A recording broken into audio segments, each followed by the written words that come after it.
Hi, ever wonder what it's like to work another profession or live in the underworld? Listen to unsuspecting riders give a 10 to 15 minute personal masterclass as I spontaneously interview them as they enter my taxi. I'm your host, Simon Rushton, and this is Taxi Chronicles.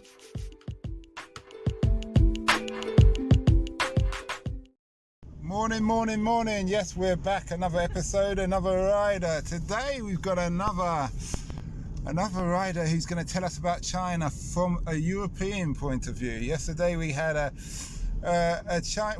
Hong Kong national but Chinese heritage lady telling us about China. So now you're going to hear it from the alternative side, which should be very interesting. So welcome today. Thank you very much. Okay, so tell us about how you ended up in China and what a typical day was like for you. Yeah, totally. So I studied linguistics with Chinese at Newcastle. So the third year is when you go and study abroad at Chinese university. So that's how I ended up out there. I'd always had an interest in kind of China and the culture. I was a bit obsessed with it as a kid, and that was basically the cheapest and easiest way to get out there. So I spent a year there studying at the university, came back to the UK, graduated, and then immediately decided I kind of wasn't done with China, or it wasn't done with me. And I moved back out there and was a music and drama teacher for a year at a Chinese international school. And yeah, like I was saying, it's just one of those things with any culture, especially one that's as different as a Western culture. I'm British, I was born and raised here. And the Chinese culture, you have to accept that it's going to be different. Like, you have to accept that it's going to knock you on your ass a couple of times. And if you're okay with that, if you're like, okay, I'll just roll with the punches, then you can have an amazing time. But if you go out with a kind of colonialistic, yeah, pretty much, or this is the way that things should be done. I think anyone doesn't like it when, like you say, from like a colonialistic point of view, someone comes into the way you've been running things, the way you've been doing things, the way your culture operates, and says, no, you're doing this wrong, clearly, because my way is better, then you're never going to understand how a country or how a people think, right? So for me, going out there, it was just like clicking into that heartbeat, which is wildly different. Like, they think very differently. They have different kind of methods of logic and how they generally think about their community and their kind of loyalty to their country, etc. But hey, if you just sit and listen to them, they're super interesting people. I have such incredible respect for them as people and as a people. And yeah, learning the language also, I think you get an insight into how people think when you learn how they speak. So for me, it was amazing, and I tell everyone, you have to at some point go and see for yourself with your own eyes how it works. So you're fluent in Chinese then? Yeah, I mean, a bit rusty now. Is it Mandarin or? Yeah, Mandarin. What's the other language there? Cantonese. So Cantonese is what is spoken in Hong Kong, and Mandarin is mainland China. Is those because are they two different tribes, or what is it? Do you know how that come about? I don't know how it came about. I know that there's a really clear separation in terms of, Hong Kong was a British colony, right? So for a long time. So as an educated guess, which could be completely wrong, the language that is Cantonese is completely not mutually intelligible to Mandarin. So two people speaking those languages at each other would not necessarily be able to understand each other, but written down they would. Because in Hong Kong they use traditional characters, which is what was used in antiquity in mainland China. Then China slowly kind of moved to a simplified method of writing called simplified characters, and so written they could probably, if you wrote something down, then you could probably get away with understanding each other, but spoken you couldn't. So the Chinese government, what do they endorse? That's a huge question. I think it's so the mainland Chinese government it's 100% Mandarin or Putonghua, which is just the common tongue, same as you go to school here and you will learn British English, right? You won't learn American English, or you're unlikely to learn the way that people speak in Yorkshire. You will learn British English, and then depending on where you live, depending on who you grew up with, then your accent will change, but it'll still be British English. Were you at the point where you could tell what part of China people come from the way they spoke?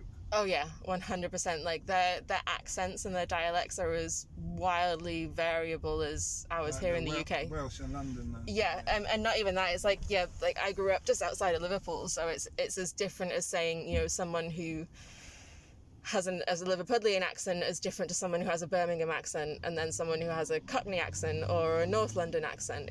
They have like even more so. So they have like just general accents. Like I can tell if someone's from Beijing or if someone's from Shanghai. They do have a different accent, but they also have very distinct dialects. So even though I lived in Shanghai for 2 years, I can't speak Shanghainese. Like I can't understand a word of it. Oh, is it? So they have very, very localized and specialized dialects, which they're trying to protect actually, because they're going out, like almost like becoming extinct. But you know, that's because the most business-friendly language dominates. Yeah, totally. And when you get people, you know, like me who are learning Chinese, like you have to go pretty far down the rabbit hole or spend enough time in China that you get a handle on the regular language, and then say, okay, I'm also going to learn a dialect on top of that, which you are unlikely to be able to use outside of that city.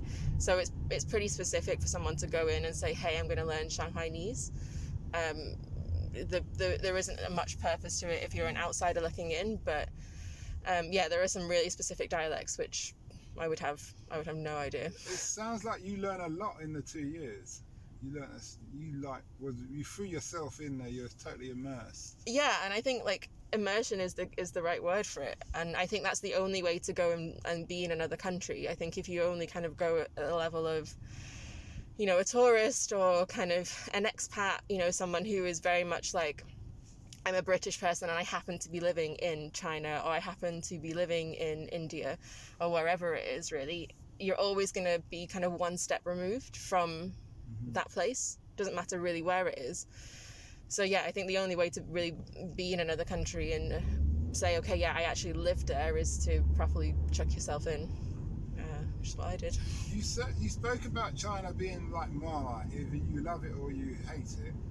What was the people who said they didn't like it? What was their complaints? I think it comes down to like some days, like it's difficult. I don't want to give the impression that you can kind of roll up into China with, you know, even though I was studying Chinese, like we got there in my 3rd year and I thought I was relatively well prepared, got there and was like, oh god, I can't speak a word of this language, I have no idea what's going on.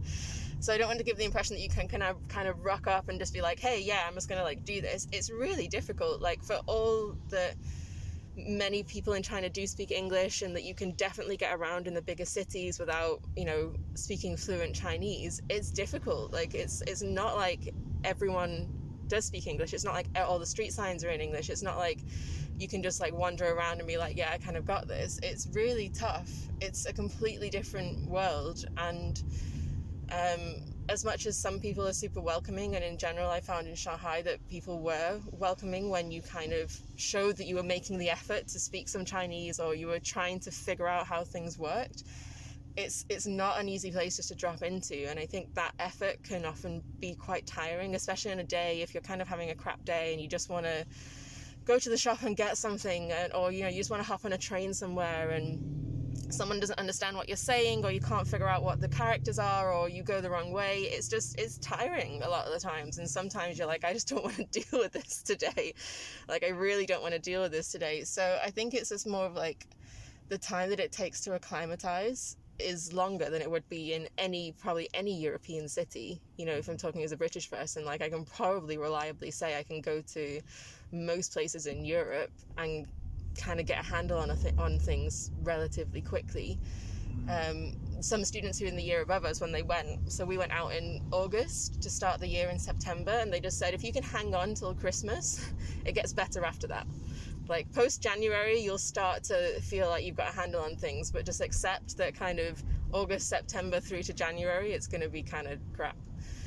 And it was, they were totally right. You just got to give the time for you to kind of settle into that wave. You use that term, but I'm trying to understand what it. So you're saying it's just learning the bilingual element. which causes issues. And the cultural element too, like there is a massive cultural difference in, like, as in the way that Chinese people think about solving problems, or the way that they. Give us an example, please. So one of the kind of the most spoken about examples is there's a concept in Chinese culture called face. And we have it here, you know, the idea to lose face in front of someone. You know, you're trying to impress someone and something goes wrong, and you can say that you kind of lose face. Yeah. In China, that's a massive part of especially their business culture, to the point where it's kind of like, you know, you can almost like go down a couple of, you know, societal rungs if you lose face. And it's very, very hierarchical in terms of, you know, who should be paying respect to who, and how you talk to someone, and how you kind of do business, and even just how you, for example, it's really common in China that if you're paying respect to someone, you hand something over with two hands, not with one hand. And it's stuff like that which is almost written into their DNA, and definitely not written into my DNA. So you can just feel like you're kind of fumbling around, screwing things up left, right, and centre. And it's difficult. And some people, I think, will go in and almost expect to do the European thing, like, hey, I'm just going to go spend 3 months or a year in Germany. I can get around no problem because most everyone speaks English. And suddenly when you're hit with I can't speak the language very well, I don't really understand how they're thinking about this. Like, I don't really know how to get around, or what I should be eating, or, you know, how do I travel, because that's another kind of massive thing in China, is getting around. It can just, some people just throw in the towel and be like, yeah, this is I've had enough of this. Like, I want to come back to the things that I'm familiar with. Are they understanding that you will make mistakes, and that as long as you seem to be trying, that they're kind of forgiving? Like handing the things with two hands, I would have never have known that. I know about bowing, but that's Japanese. That's Japanese, and I think, yeah, like totally, like no one's gonna like, and especially that's quite a formal, and it's quite a very polite thing. Like if you did that in a Starbucks in Shanghai, no, you wouldn't be, you know, checked out or looked at it differently. But you know, you even have to do it in Starbucks. You don't. It's very much like, for example, from my perspective, if I want to make the effort, then I'm going to try and make the effort to do that, even if like I didn't. And I think this is also an important distinction. Like, I want to go there and feel like a local. I want to go there and live there and not feel like a Westerner living in Shanghai. I want to try with the best of my ability to feel like I can speak Chinese, and now I'm kind of clicked in. Yeah. If I don't make an effort to, for example, show respect to someone by giving them something in two hands and receiving it back in two hands, then they'll just think about me as an expat, and that's fine. It's not necessarily negative, but it's one of those things, I think, in my mind, if you're going to live somewhere different, then you should be making an effort to notice those cultural differences, because it's just like a form of respect to the people. And I think that's almost the reason why some places in China, or some people in China, are almost a little bit negative towards foreigners, because they kind of just see people coming in and like either not speaking the language, changing their culture, or not making the effort, or saying like, you know, I'm just going to continue being a Westerner and you kind of have to deal with me. And like with anything, that will make you feel a bit like, okay, well, you're not making an effort to understand where you are right now, so you know, it's... and I understand. When I was living in Kenya, because it's Islamic on the coast, you eat with your right hand, you eat with your fingers. I hate eating with my fingers, and I'd eat with both hands just to get the food in my mouth. But you lock your left hand under your right elbow, as I'm doing now. Obviously, you can't see on the audio, and then you're just like that. Yeah. It's a sign as this is buried away so much that it's not going to offend anybody. Yeah. And you just do that. Mm-hmm. Do you see what I mean? Yeah. But then you can go inland and you use both hands. Yeah. Because they're Christian or they're traditionalists prior to... I mean, like, chopstick etiquette is also another thing. Like, you know, you should never stick your chopsticks, like, straight down into a bowl, because that's similar to... you know, like incense sticks that you burn in temples, like for people who have passed away. So then, like, that's remnant. If you just, you know, you finish and you put your chopsticks in the bowl and they're sticking up, then they'd be like, okay, that doesn't look great. You know, you should always put them across the top of your bowl. And there are a whole host of other things, which again, like, it will vary. Like, people aren't going to be really offended if you don't do this stuff. But have you ever thought about writing a book or even doing a YouTube channel on your experience in China and the little things that Westerners can make themselves? It's interesting. It's a really interesting point, and I think especially when the 5 people I went out there the first year with, when we came back to university, all we basically talked about were, oh, do you remember when we had to do that? Or do you remember when that happened? Or like, don't you miss like, you know, eating X for lunch or whatever? And then we missed it so much because there is so many little things. Actually, one of the really funny things that happened to me when I came back and I went back to my mum's house. And in when you're speaking Chinese, the way that they kind of show that they're listening to you when you're speaking and to show that they're attentive is basically to make a sound that's like and it's not offensive at all. It's polite. It's basically when someone's talking, if you agree with them, you're like I didn't realize how much I was doing this. Came back, was doing it to my mum.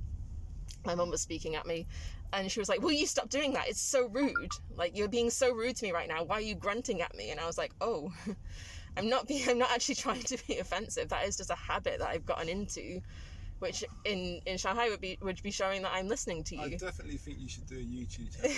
No, serious. If you could write a book, but you could write a book and do a YouTube channel, and you could amalgamate your friends as guests. Yeah, it's not a bad idea. You think about all the people who are going over there from around the world, who would love to know these little tips and things. I know lots of Africans will go there for, and you know, educational purposes. Yeah, you've got a wealth of knowledge there. Yeah, there's an amazing book actually called Dreaming in Chinese. Dreaming in Chinese was also like a milestone. If you ever dreamed in Chinese, it was like, okay, you're getting somewhere if you're actually dreaming in the language. But there's an amazing book, I can't remember who it's by, called Dreaming in Chinese, of like a journalist who lived there for 20 years. And yeah, I read it and it was like, God, this is so nostalgic, because you just are like, yeah, I connect so much with everything that you're saying. But yeah, it's an incredible place, and if you know, the fact that I can chat about it like literally non-stop, having not been there now for, you know, a good 4 or 5 years, I think just shows the impact. I thought you come there like last month or so. No, like, you know, I've been away. I mean, I've gone back and visited, but like living there, no, like not for a while. But the impact that it had on me is like, I can still talk about this with like great fondness, and like definitely looking at it with rose-tinted glasses a little bit. There were definitely things that were really annoying, and things that, you know, you're like, oh, actually after a year I'm really looking forward to coming back to the West for a little bit. But as demonstrated, I spent a year back here and I was like, yeah, take me back out to China, please. And almost if you think about it in the present day, like I have a friend who lives in Beijing and she's going back to dance classes, she's going out to restaurants, she's eating out, she's going to cafes, like no masks anywhere. And you know, that's a good question. What was the nightlife like? You a student? Oh my God, student nights in Shanghai were just so messy. Basically, especially if you're a woman, there is or at least it used to be, every Wednesday in Shanghai was ladies' night, so you could basically drink for free in most of the bars in Shanghai. Yeah, men would just flock. Yeah, exactly. Men would have to pay £10 to get in, and you know, they would obviously do it. But like, you could probably quite easily find deals and stuff, and it's a lot cheaper. Like, it's, you know, probably not as much as it was when I was there, but it's still cheaper than here. Or they would have these very dangerous kind of £10 open bar style nights. Why are they dangerous? Well, because you just drink so much. and you know, the quality of the alcohol can vary. Again, I heard stories of them using kind of, you know, really nasty kind of alcohol and just, you know, plastering on like a Jack Daniels like sticker onto it, you know. And you wonder why you woke up with like the almighty like hangover from hell the next day, when you realize you've not been actually drinking like, you know, at least medium quality alcohol. You've just been drinking like, you know, something that was like moonshine or something. But it was fantastic. Equally, you know, there's so much stuff, and I even more so now, like live music and like different types, so many different types of places to go, because especially in Shanghai, it is a super cosmopolitan city. Like loads of different nationalities and people who have set up there, or, you know, there was actually a great place that 2 Chinese graduates learned how to cook British style fish and chips on YouTube, and then opened up a chip shop in Shanghai. Not doing well. And I went very skeptically, you know, like being like, okay, I'm a British person here. I know my fish and chips. Like, don't try and cheat me. And it was amazing. It was brilliant. Was it really loads of people there? Yeah, there was literally a queue out the door. And they did it really well, wrapped up in newspaper, the whole thing. So that's the reverse of the Chinese coming here and selling their food, really. Yeah, I guess so. I mean, I guess it's also like they know what they do well, and especially coming here, like I wouldn't want to compete with anyone selling fish and chips here if I wasn't kind of someone who knew how to do it. But yeah, so it's a fantastic city. It really, really is. Loads of stuff to do. Is there anything you would do different from your experience there? That's a really good question. I think if anything, I think the especially in Shanghai, though I'm not saying it's easy, you can fall into a trap of spending time with more Western people than Chinese people, which is almost like the option is taken away from you if you go to a smaller city, because it's literally like either you won't find it, you won't have easy access to a load of other Western people, and it's less likely that anyone will speak English. So I think, you know, if anything, I probably would have wanted to spend more time traveling. Like, China is huge. Even though I was there and I did travel during like Chinese New Year, it was like scratched, you know, like just the surface. So if anything, I would want to travel more and just like force myself into situations where I'd have to use Chinese more. Not that I didn't. I came back with, you know, really good grasp of Chinese and how it worked, and could get around, you know, like a local. So their Chinese New Year is like the equivalent to the Christmas, and is it based on and that's a question, right? And is it based on their calendar? Yeah, so the Chinese calendar is different, and I would almost say that it's bigger than Christmas, in the sense that, you know, they get a month off to celebrate. So I mean, at university you would get a month off. Like most people like go back to their original hometowns and villages over Chinese New Year, so like the cities are basically empty. But yeah, we got a month off, so it's a massive celebration in China. Much more than it's, you know, Christmas is recognized as kind of like, oh, we'll put some decorations up, but they don't really celebrate it. But they acknowledge Christmas then. They do, in the sense that decorations went up in December and they were still there in June. So yeah, they got the commercial aspect of it, but they, you know, saying that, there is like, I think there is a quite big Christian community in China now. But how are they allowed that then? Yeah, and again, this is going into territory that I'm not, you don't quote me on as a reliable source, but I believe that they were in talks with the Vatican on like approving kind of a Christian bishop to be appointed there, or something like that, with the Chinese government. So there is a Christian community there, but Chinese New Year, like their calendar and like lots of different things that happen throughout their calendar, huge celebrations where it's something like over a week. You know, people will go back to their families and they will have the meals with their families and all their traditions, etc. And yeah, the Chinese New Year is probably the biggest of those, I think. Okay. So there's a big expat community there? Yeah. And is that like multicultural? Like, got people from all walks of the world living there? Yeah, it's super multicultural. I think there are almost like two camps of expats, if you like. There are the expats that kind of live in their gated communities, and, you know, probably not, again, like kind of blanket stereotype here, maybe someone, you know, in the financial services who has come over with a big company, brought their family with them, live in a very nice gated community, and probably only talk to other expats. Yeah. And then you've got kind of the expat who, you know, probably like me, that came to study Chinese or came to teach or do some other kind of job where they actually lived in and amongst Chinese people. Yeah, so you're kind of the person who immerses yourself, and the other person, they're being a service, but you're not really contributing the same.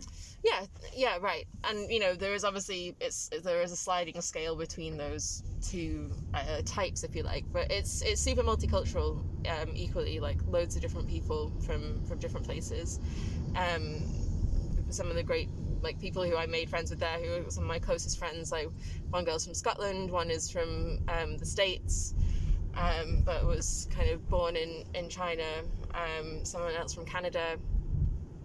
So yeah, if you go to certain places, you can definitely meet loads of really interesting people, expat wise. What would if you had a young person and they're considering going to China to live, what would be your advice to them?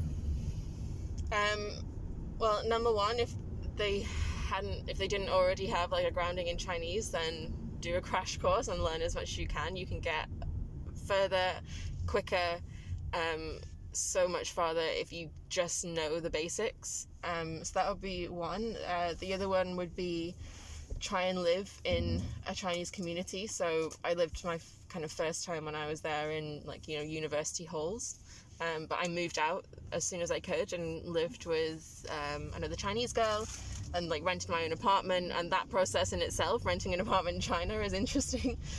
But that experience of actually living in a community block was fantastic. So I think that would be the second one.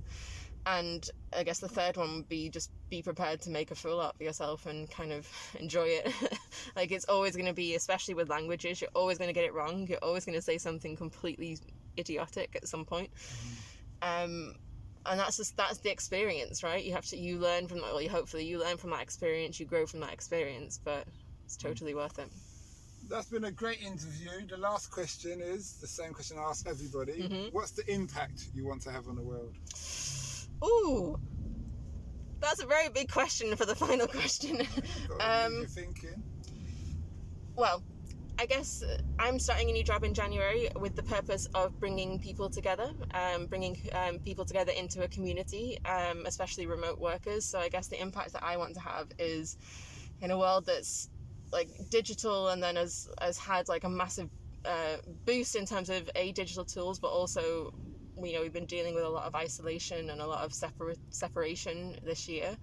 I guess the impact that I want to have is to find new ways to actually bring people together in real life and build communities, build in real life, not digital communities, because I think that's something that we all really need. And especially living in a big city, I think you can fall out of that quite easily if you don't have, either family or, super, a tight-knit group of friends.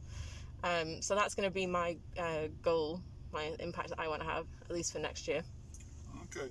Well, thanks a lot for that interview. It's very informative, and I'm sure people will be going to China. Yeah.